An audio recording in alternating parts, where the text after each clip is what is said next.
Dude, oh my goodness. What a movie. So, Rosemead, it's a little indie film based on a true story about a family in the Asian American San Gabriel Valley. Basically, the mom has cancer, the son has schizophrenia, and the father just passed away. And it follows the mom and son as they kind of like stumble through life. They like try to figure out how to deal with their diagnoses in their daily lives and in the community. And in Asian American context, like mental disorders, they're shunned, they're pushed down, they're shameful, they're not talked about at all. So you kind of have this melting pot of tension and struggle that they're trying to hide and keep under control. And I went down the rabbit hole of reading about the true story, and it's worse than what's in the actual movie. But yeah, I think it's really informative and it's important in building awareness. So I'd highly recommend checking it out. I'll leave links in the description below. But yeah, what a movie. So first, I think it's just kind of more interesting and more niche than most movies about generational like divides and trauma and cultural divides. That's something that we've seen a lot over the last few years, especially in like Disney movies and kid movies. Um, I think it's like one thing when parents don't understand the kids' hobbies and interests and stuff like that, but like schizophrenia is a severe mental illness and it has like no cure. And so when your kid cannot distinguish between hallucination and reality, like things feel a lot more out of your control. And I think Rosemead does a great job walking us through this relationship between a dying mother and her schizophrenic boy. And there's just this duality, this tension, this balancing act of love and fear. And like she has months left to live and she wants to spend like as much time as she can with him.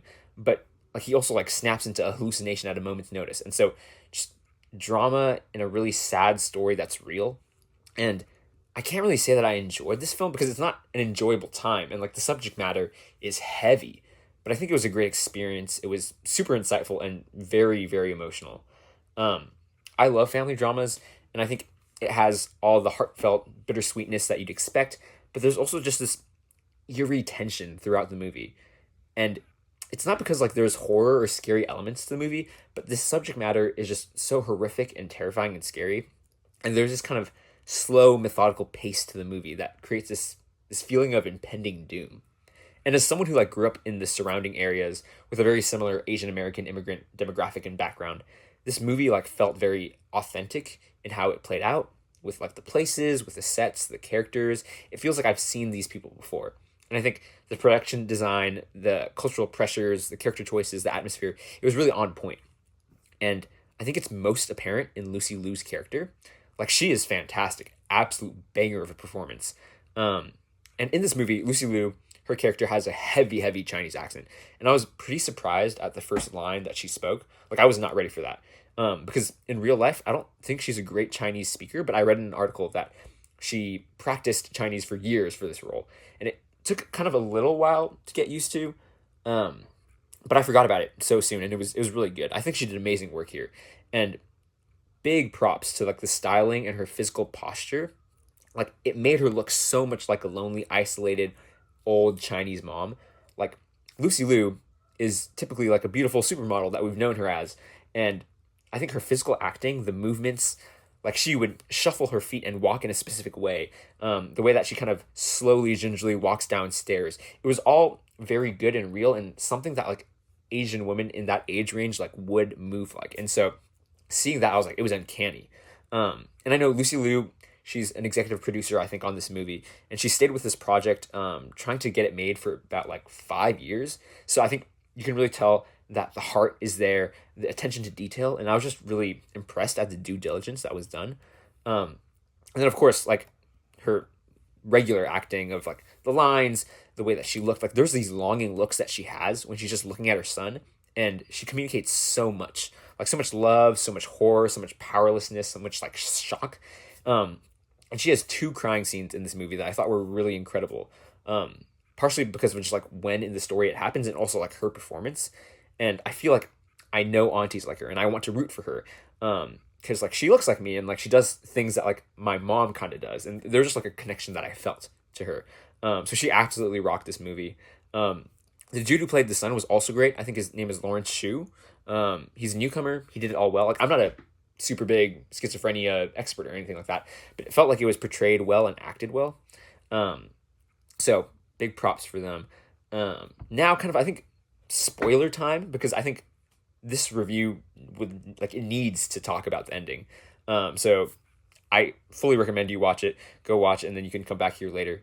But spoilers, 3, 2, 1. So in the end of the movie, the mom decides to kill the son and turn herself in. Basically, he's turning 18, and she's going to lose like a lot of the parental rights that she has for his medication, for his medical things, mental health stuff. And it's, like she knows that she's going to die of cancer soon, so she thinks like it's just better for him to die. And I went into this movie knowing that this story ends that way, and it just like it creates an incredibly eerie, sick, depressing pit in the bottom of my stomach. And just like watching this movie, like knowing that it's a terrible train wreck at the end. And I think if you didn't know, it's a very different experience, but also it hits very hard. Like I went with a friend who had no idea what was going on, and then we realized like, ah, shoot, she's gonna kill him. Like a different kind of thrilling roller coaster.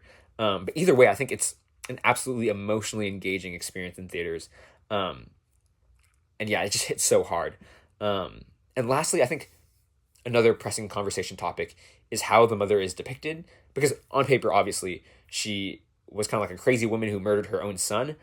But in the movie and in real life, like, it's probably more of a sympathetic narrative from her perspective of how she feels like, oh, she's grieving the loss of her husband, she's dying herself, she has no idea how to take care of her boy. Like, I think reality is probably a mix between the LA Times article that was released and this movie. And so I think it shows the incredible helplessness that she's in very well. Like, and her motivations are very clear. It's like clear that she is doing what she thinks is best.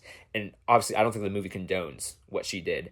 And I think in some of the final shots of the movie, after she's killed her son and she's called the police on herself, she has kind of this like weird vision flashback kind of thing of her dead husband and dead son dancing together. It's eerie, but it's also kind of sweet. Like they're laughing and joking and like telling her like, oh, come join us. And then like she smiles. And throughout the movie, it's a movie that deals with schizophrenia. So all these visions and flashbacks and hallucinations and all this stuff, they're only shown through the perspective of the son, right? Because he has these mental health struggles and schizophrenia. And I think in that ending, like Rosemead does a good job of kind of showing the truth while also like humanizing the terrible tragedy that has happened and like showing like this mom is not in the right mind at the end of the movie. And obviously, like the mom in real life, like she's arrested, and she eventually dies before she could stand trial for murder. And one of her last requests in jail was for her friend to burn all the photos and all the belongings of her family. She says, like, I don't want anyone to remember us. And kind of like out of fear and shame and humiliation, she's like, I just hope everyone forgets us. But the last shot of this movie is her friend looking at the pictures. She has a match in her hand, but she's unwilling to burn them. And it's like interesting that like that last shot of this friend deciding not to burn them, deciding I don't want to forget my friend. And this movie is being made in a direct result of that. Like one of the biggest factors that made this a tragedy is that there's this Asian American culture of like suppressing, ignoring, and staying silent about taboo issues like mental health. But Rosemead, this very story that exists now, is giving space for this story to be told. It's like going exactly against what the mom wanted. Instead of going back to hide in the shadows, it's being brought into the light so it can be talked about, so people can know about it, so we can hopefully prevent tragedies like this from happening in the future, so we can like change the culture. And I think like after watching this movie, it's a very personal thing for me, I think, because I kind of grew up in the area and like they look like me, and it's like something that like, oh, you would never expect to happen, right? And I've just been kind of like thinking about like how can I be part of that change. And like maybe in other YouTube's videos this would be like where you'd be like, oh, you can donate here or you can look at this website or whatever. And I don't really have that. Like I'm still kind of in the process myself, but I've been thinking about like, oh, how can I help kind of create that culture of awareness and normalization about like mental health and mental illnesses.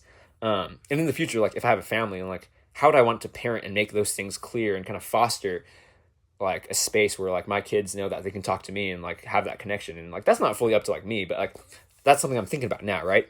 And then I'm an Asian American man in the mental health field, and like how can I advocate for kids in ways that they don't know they need to, or like advocate for parents for ways that they don't need to, that they don't know that they need to, right? Like all of these things, it's like it's bigger than just like the one person that we kind of meet and while we're in sessions or in like interacting with clients. And so I think that like final shot, like it felt like a call to action, right? Like this woman did not want anyone to know about her story because it was shameful and it was dishonoring. but the story is being told, and it's being blasted out across the nation. And mad props for Lucy Liu for doing that. And we're going against her direct wishes, because that is how we can hopefully prevent that from happening again in the future. So there's like a lot of movies with cool messages and interesting ideas and things to think about. But I think Rosemead had a very direct call to action. And it's so needed for like issues that are so often hidden. And I think it's really good that a movie like this was made. Please go watch it. Go support. I'm usually not a guy who's like, oh, like, go support movies. I think it's a great movie to watch, especially if you kind of live in the SGV or are kind of parts of Asian American communities. Watch this movie. Tell your friends and family about it. I think it's great. Go watch it. I'll see you guys in the next one.